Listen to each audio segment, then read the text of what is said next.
முடி நல்லா வளரணும், ஸ்கின்னும் நல்லா க்ளோ ஆகணும்னா டெய்லி இந்த வல்லாரக்கீரை லட்டு ஒன்று சாப்பிட்டுட்டு வாங்க. நல்ல ரிசல்ட் இருக்கும்.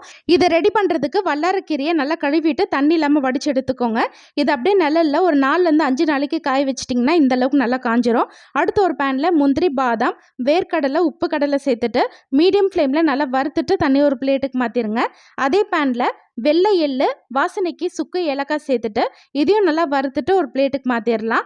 லாஸ்ட்டாக மக்கானா சேர்த்துட்டு இதையும் நல்லா ஃப்ரை பண்ணிக்கோங்க. இப்போ மிக்ஸி ஜாரில் நம்ம வறுத்து வச்ச நட்ஸு, சுக்கு, ஏலக்காய், மக்கானா, நம்ம காய வச்ச வல்லாரக்கீரை சேர்த்துட்டு எல்லாத்தையும் நல்லா ஃபைன் பவுடராக அரைச்சிட்டு ஒரு அகலமான பவுலுக்கு மாற்றிக்கோங்க.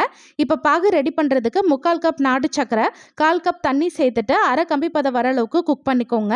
இது அப்படியே நம்ம ரெடி பண்ண பவுடர் கூட கொஞ்சம் கொஞ்சமாக சேர்த்துட்டு நல்லா மிக்ஸ் பண்ணி விட்டுக்கோங்க. லைட்டாக சூடாறினோடனே உங்களுக்கு எந்த சைஸில் வேணுமோ உருண்டை பிடிச்சிட்டிங்கன்னா சூப்பராக லட்டு வந்து ரெடி ஆகிடும். லட்டுக்கு பதிலாக சூடான பால் கூட ரெடி பண்ண பவுடர், பனக்கற்கண்டு சேர்த்து குழந்தைங்களுக்கு கொடுங்க. மெமரி பவர் நல்லா இம்ப்ரூவ் ஆகும். இவ்வளோ பெரிய ப்ராசஸ் செய்ய கஷ்டமாக இருந்துச்சுன்னா ஃபிட் அண்ட் ஃபுட் தமிழ் சூப்பராக ரெடி பண்ணி கொடுக்குறாங்க. உங்களுக்கு இந்த ப்ராடக்ட் வேணும்னா ஸ்க்ரீனில் உங்கள் டீட்டெயில்ஸ் கொடுத்துருக்கேன், செக் பண்ணிக்கோங்க.